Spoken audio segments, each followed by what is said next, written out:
दोस्तों नमस्कार। गरीब कर्ज ले और ना लौटा पाए तो उसे मौत मिलेगी। रईस कर्ज ले और ना लौटा पाए तो सरकार कर्ज माफी करा देगी। और इस देश में मध्यम वर्ग का तबका या फिर एमएसएमई से जुड़ा हुआ छोटा व्यवसायी अगर कर्ज ले तो फिर जिंदगी मौत के समान होगी। इन तीन परिस्थितियों के बीच खड़े होकर इस देश की अर्थव्यवस्था को समझने की आज कोशिश कीजिएगा, क्योंकि भारत कर्ज लेता है, कर्ज बांटता है। कर्ज के आसरे इस देश की परियोजनाएं चलती हैं। इस देश में किसान हो या मिडिल क्लास हो, रईस हो या कॉरपोरेट हो, जनता का पैसा हो, सब कुछ कर्ज के आसरे समूचा सिस्टम कैसे चल सकता है। और जो कर्ज ना लौटाए उसे एक तरफ मौत और दूसरी तरफ रईसी, यह भी इसी देश का सिस्टम है। मौजूदा वक्त में इस देश में 127 परियोजनाएं चल रही हैं और सभी परियोजनाओं का पैसा वर्ल्ड बैंक से आ रहा है। वर्ल्ड बैंक क्यों पैसा देगा और वर्ल्ड बैंक जिन नीतियों को भारत में लागू कराने की दिशा में बढ़ना चाहता है उसकी दृष्टि तो सिर्फ भारत के बाजार पर है।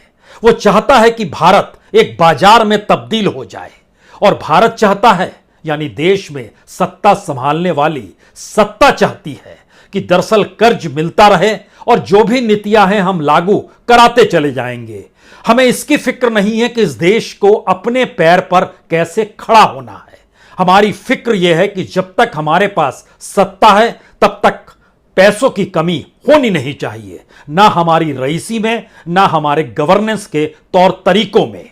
और पैसा देने के लिए विश्व बैंक और अंतर्राष्ट्रीय मुद्रा कोष यानी IMF दोनों तैयार हैं।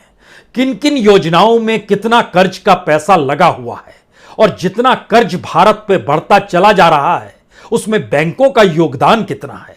और बैंकों में जमा पैसा इस देश के गरीब को दे दिया जाए कर्ज के तौर पर और वो ना चुकता करे तो उसे गाड़ी तले कुचल दिया जाए।